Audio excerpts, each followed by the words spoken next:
नमस्कार। YouTube की online classes में आपका हार्दिक स्वागत है।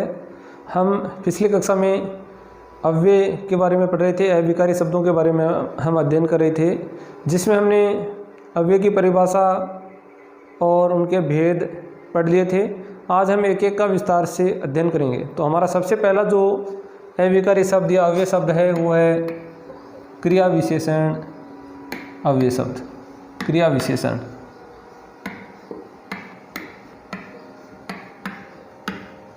क्रिया विशेषण अव्यय।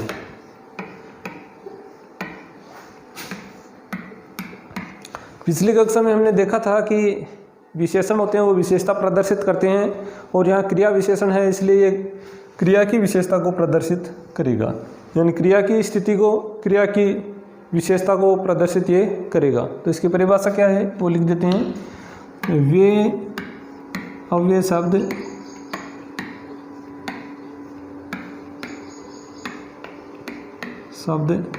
जो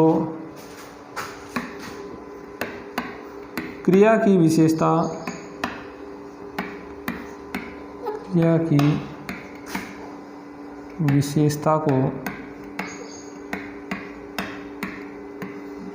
को प्रदर्शित करते हैं,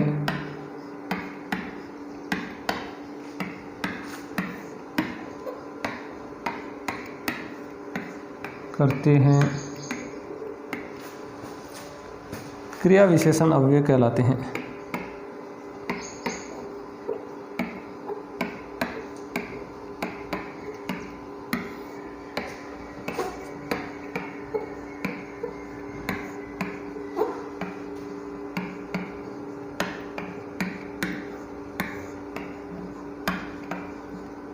अर्थात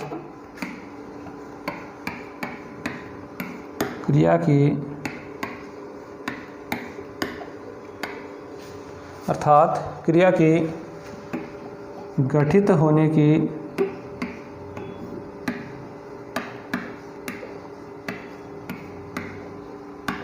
समय स्थान,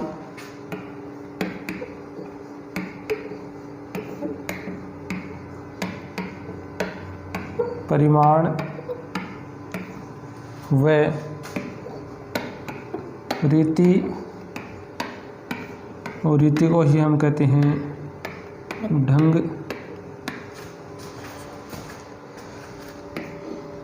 का बोध कराते हैं।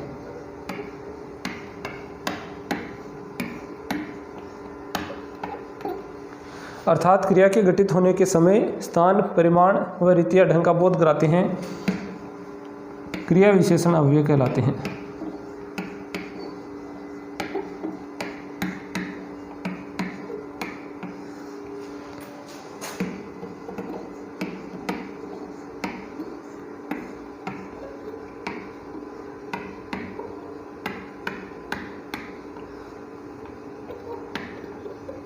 क्रिया विशेषण अव्यय कहलाते हैं। तो ये इसकी परिभाषा है। देखते हैं इसको कि हम अव्यय की बात कर रहे हैं। बात किसी कर रहे हैं? अव्यय या अविकारी शब्द की बात कर रहे हैं, और ये क्रिया विशेषण है, इसलिए किसकी विशेषता बताएगा? क्रिया की। यानी क्रिया विशेषण है वो किसकी विशेषता प्रकट करेगा? क्रिया की विशेषता प्रदर्शित करेगा। इसे हम क्या कह देंगे? क्रिया विशेषण कह देंगे। अब ये क्रिया की जो विशेषता है वो चार प्रकार से प्रदर्शित करता है। पहला स्थान, दूसरा स्थान, तीसरा परिमाण और चौथा रीति या ढंग। यानी चार प्रकार से क्रिया की विशेषता को दर्शाता है। पहला समय, दूसरा स्थान, तीसरा परिमाण और चौथा रीति या ढंग। इन चार आधारों पे क्रिया की विशेषता को प्रदर्शित करने वाले क्या कहलाते हैं? क्रिया विशेषण कहलाते हैं। आगे देखते हैं क्रिया विशेषण के भेद या प्रकार।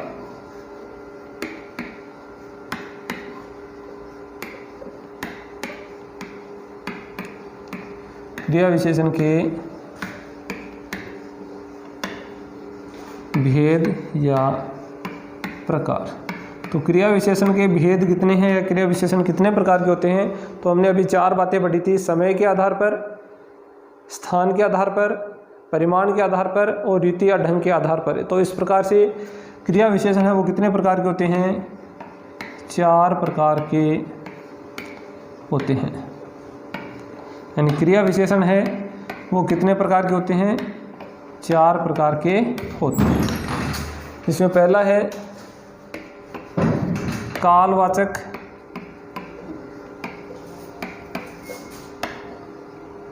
क्रिया विशेषण।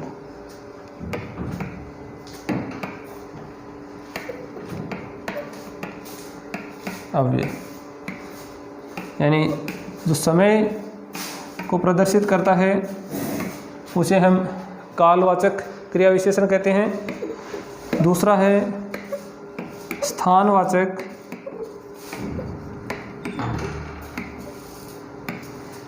क्रिया विशेषण, जो स्थान का बोध कराते हैं। तीसरा परिमाणवाचक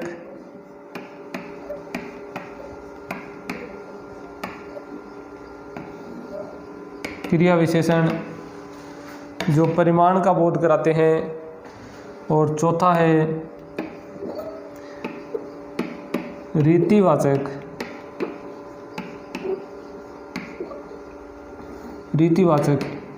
क्रिया विशेषण, जो क्रिया के रीति या क्रिया के ढंग को प्रदर्शित करते हैं। ये 4 हैं। पहला काल है, यानी ये समय का बोध, क्रिया के घटित होने के समय का बोध कराते हैं। यानी क्रिया के घटित होने के समय का बोध कराने वाले क्या कहलाएंगे? कालवाचक क्रिया विशेषण कहलाएंगे। क्रिया के घटित होने के समय का बोध कराने वाले, क्रिया के घटित होने का जो स्थान है उसका बोध कराने वाले स्थानवाचक कहलाएंगे। क्रिया की मात्रा का बोध कराने वाले परिमाणवाचक कहलाएंगे। और क्रिया के ढंग का या क्रिया की रीति का बोध कराने वाले क्या कहलाएंगे? रीतिवाचक क्रिया विशेषण कहलाएंगे। तो हमारा जो क्रिया विशेषण था, ये क्रिया विशेषण कितने भागों में बंटा हुआ है? 4 भागों में बंटा हुआ है। पहला है कालवाचक, दूसरा है स्थानवाचक, तीसरा है परिमाणवाचक और चौथा है रीतिवाचक। अब हम पहला पढ़ते हैं कालवाचक क्रिया विशेषण।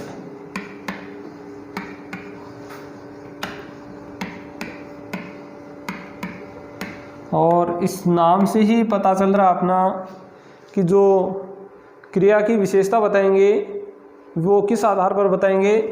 काल यानी समय के आधार पर बताएंगे। तो इनकी परिभाषा लिख देते हैं। वे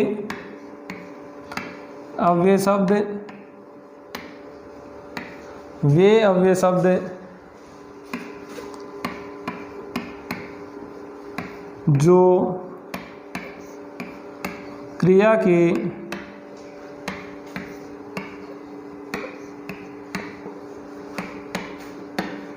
गठित होने का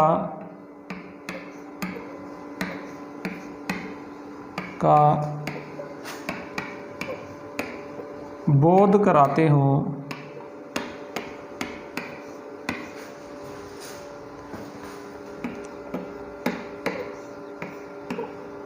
कालवाचक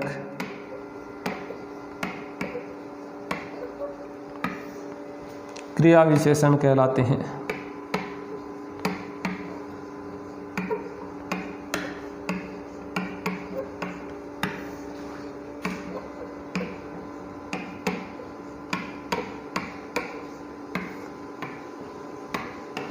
यानी कालवाचक जो क्रिया विशेषण है ये क्रिया के घटित होने का क्या बताएंगे? समय बताएंगे। क्रिया के घटित होने का समय बताएंगे।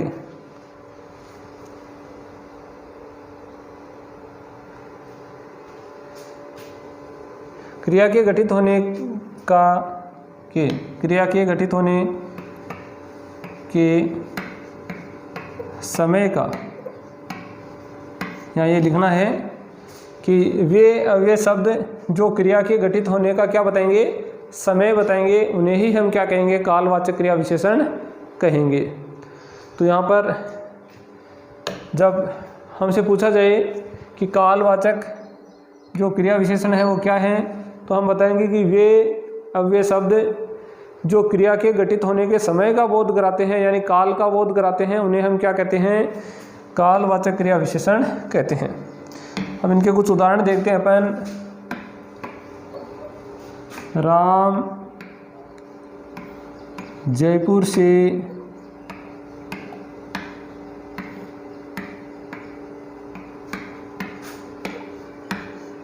आज आ रहा है।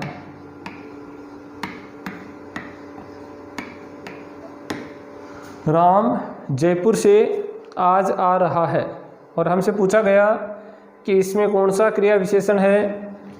तो देखो, क्रिया विशेषण है वो किसकी विशेषता बताएगा? क्रिया की विशेषता बताएगा। तो आना क्या है?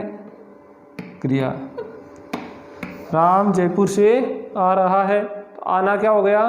क्रिया हो गया। और आने की विशेषता क्या है? आज। ये आने की क्या है? विशेषता।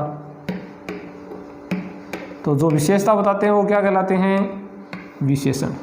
यानी जो विशेषता बताते हैं वे क्या बन जाते हैं? विशेषण बताते हैं। आ रहा है क्रिया, और क्रिया की विशेषता बता रहा है, तो क्रिया की विशेषता बताने वाले को क्या कहते हैं? क्रिया विशेषण कहते हैं। तो ये क्या बन गया? क्रिया विशेषण बन गया। अब क्रिया विशेषण भी 4 प्रकार के हैं। एक समय, एक स्थान, एक परिमाण और एक रीति। तो जब समय वाला है तो आज, कल, और इसका पता करने के लिए आपको क्रिया से पहले कब लगाना है। तो अपना जो उत्तर आएगा वो ही क्या कहलाएगा? कालवाचक क्रिया विशेषण कहलाएगा। जैसे राम जयपुर से कब आ रहा है। राम जयपुर से कब आ रहा है, तो अपना उत्तर क्या होगा? आज। इसलिए ये क्या हो गया? कालवाचक। कालवाचक क्रिया विशेषण। अब कालवाचक क्रिया विशेषण को पहचानने का तरीका।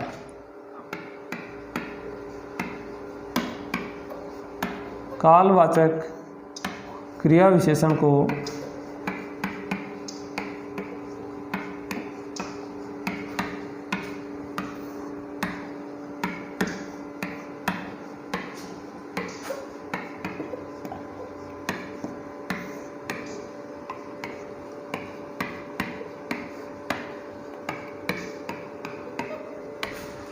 कालवाचक क्रिया विशेषण को पहचानने का तरीका है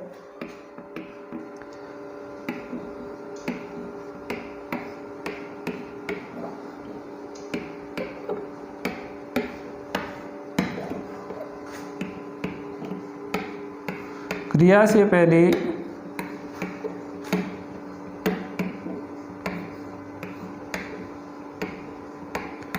कब लगाकर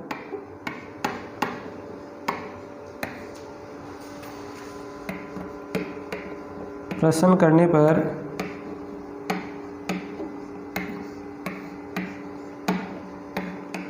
जो उत्तर आता है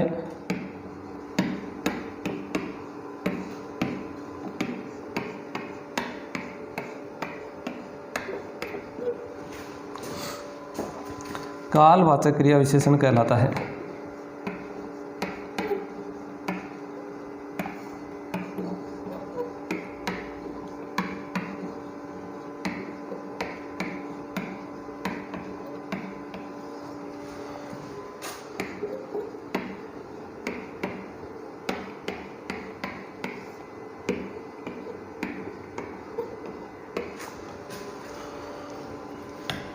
इन कालवाचक क्रिया विशेषण है, उसकी अपने को पहचान करनी है।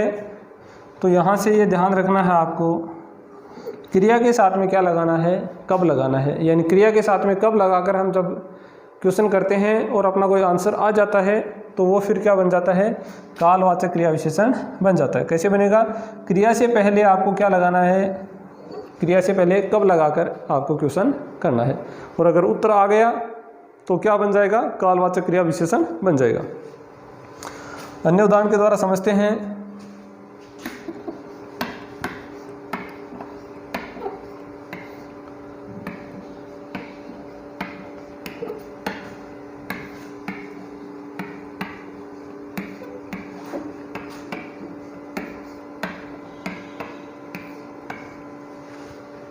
मोहन जयपुर कल जाएगा।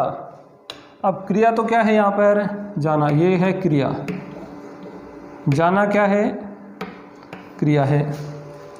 और जाने की जो विशेषता है वो क्या है, कल। यानी ये जो क्रिया है इसकी क्रिया की क्या बता रहा है, विशेषता बता रहा है, क्रिया की बता रहा है विशेषता। इसलिए जो क्रिया की विशेषता बताते हैं वो क्या कहलाते हैं, क्रिया विशेषण।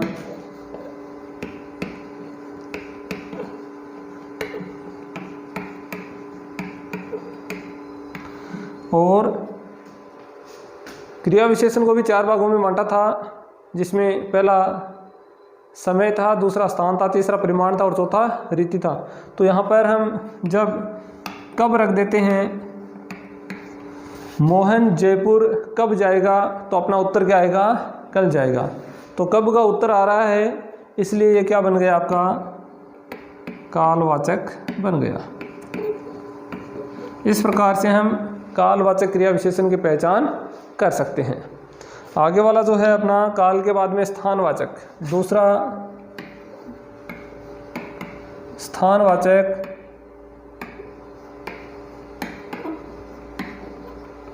क्रिया विशेषण।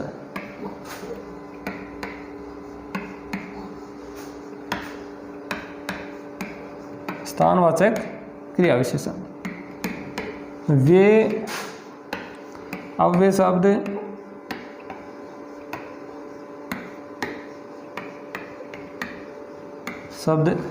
जो क्रिया के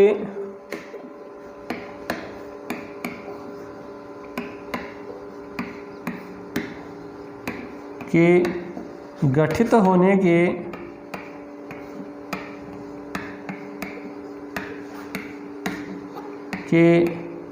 स्थान का बोध कराते हैं,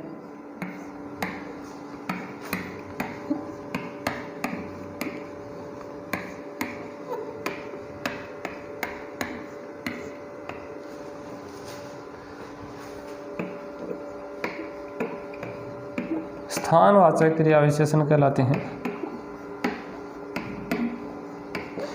यानी स्थानवाचक है तो ये स्थान का क्या कराएंगे, क्रिया के गठित होने के स्थान का बोध अपने को कराएंगे।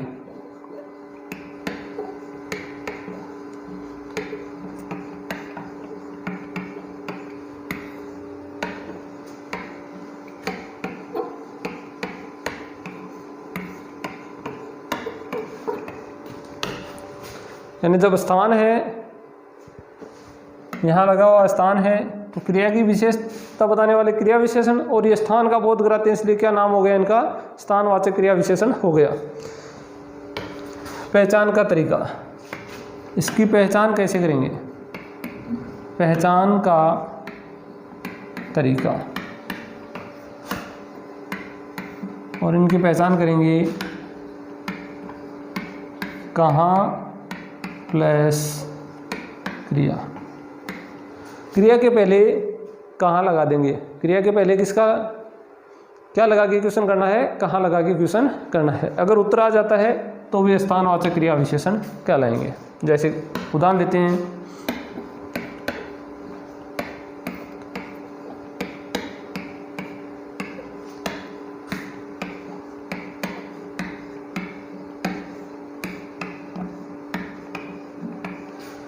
राधा छत पर बैठी है। तो देखो यहाँ पर जो क्रिया है वो क्या है, बैठना, और क्रिया की विशेषता क्या है, छत पर, स्थान का बोध करा रही है, स्थान का बोध करा रही है पर। तो ये क्या हो जाएगा आपका स्थान बोधक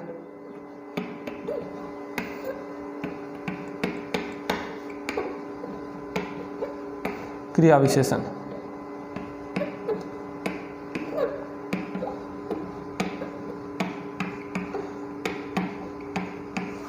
अब क्वेश्चन करें, राधा कहाँ बैठी है, तो उत्तर क्या होगा, छत पर। ये क्रिया हो गई। क्रिया के पहले यहाँ पर हम क्या लगा देंगे, कहाँ लगा देंगे, और क्वेश्चन करेंगे राधा कहाँ बैठी है, तो अपना उत्तर क्या होगा, छत पर बैठी है। तो ये अपना क्या हो जाएगा, स्थान का बोध करा रहा है, इसलिए क्या बन जाएगा, स्थान बोधक क्रिया विशेषण बन जाएगा। अन्य उदाहरण देखते हैं।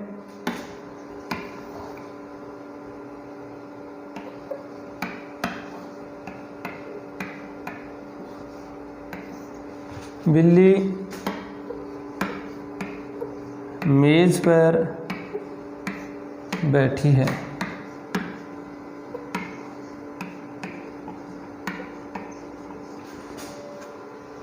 तो यहाँ पर जो अपनी क्रिया है वो तो क्या है, बैठना क्रिया हो गई,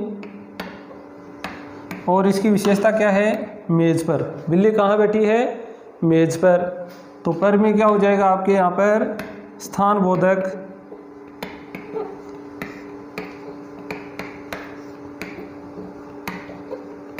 क्रिया विशेषण।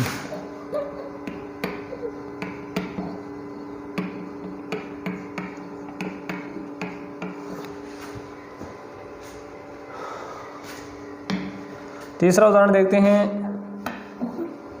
मोहन घर के भीतर रो रहा है।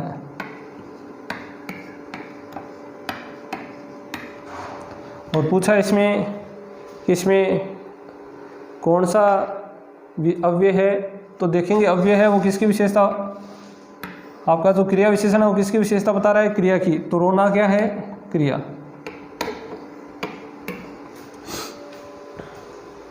अब इस रोने की विशेषता क्या है, भीतर। रोने की विशेषता क्या है, भीतर है।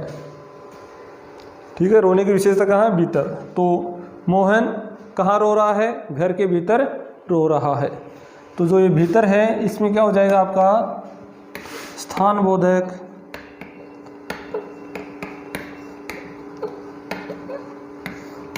क्रिया विशेषण हो जाएगा।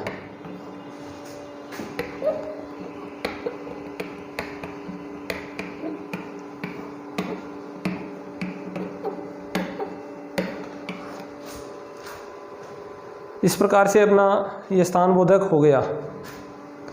इसके बाद तीसरा लेते हैं, परिमाण बोधक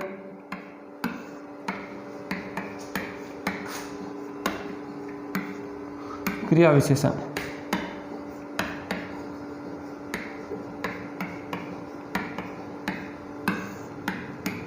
वे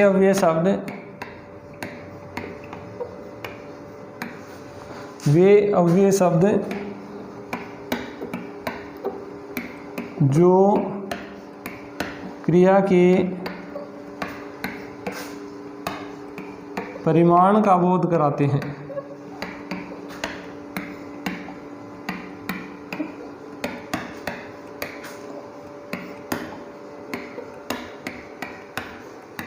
क्रिया के परिमाण का बोध कराते हैं।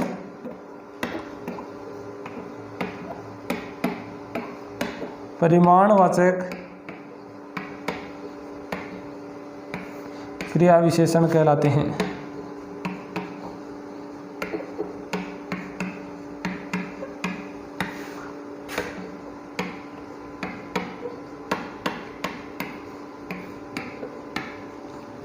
यानी क्रिया है, क्रिया की विशेषता बताने वाले क्रिया विशेषण, और कैसा, परिमाण का बोध कराते हैं, तो वे क्या हो जाएंगे, परिमाण बोधक क्रिया विशेषण हो जाएंगे।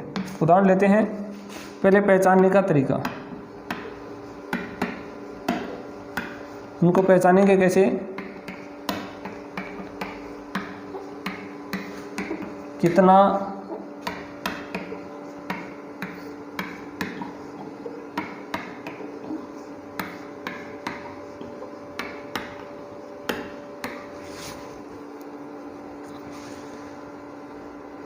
प्लस क्या हो जाएगा, क्रिया, कितना। ठीक है, तो यहाँ पर जो भी उत्तर आएगा वो क्या हो जाएगा, आपके परिमाणवाचक क्रिया विशेषण हो जाएगा। जैसे राम खाना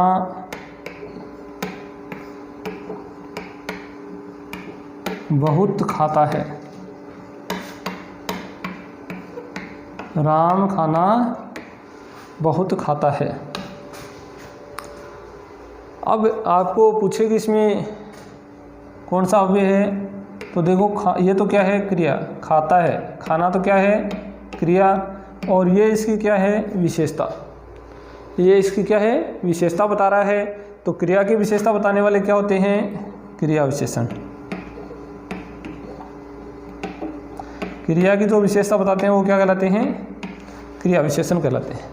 अब क्रिया विशेषण का कौन सा भेद है, तो अपन को क्वेश्चन करना, राम खाना कितना खाता है। राम खाना कितना खाता है, तो अपना उत्तर आएगा बहुत खाता है। इसलिए आपको जब यह लगाकर उत्तर आ रहा है तो कौन सा हो जाएगा आपका, परिमाणवाचक। परिमाणवाचक, परिमाणवाचक क्रिया विशेषण। ठीक है, अन्य क्वेश्चन करते हैं। सीता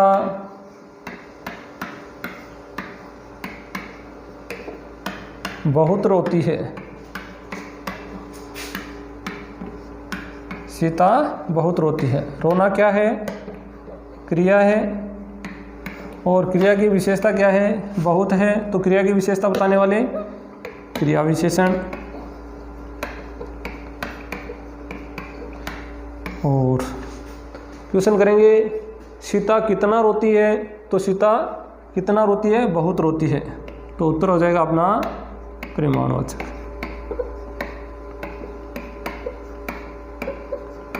परिमाणवाचक।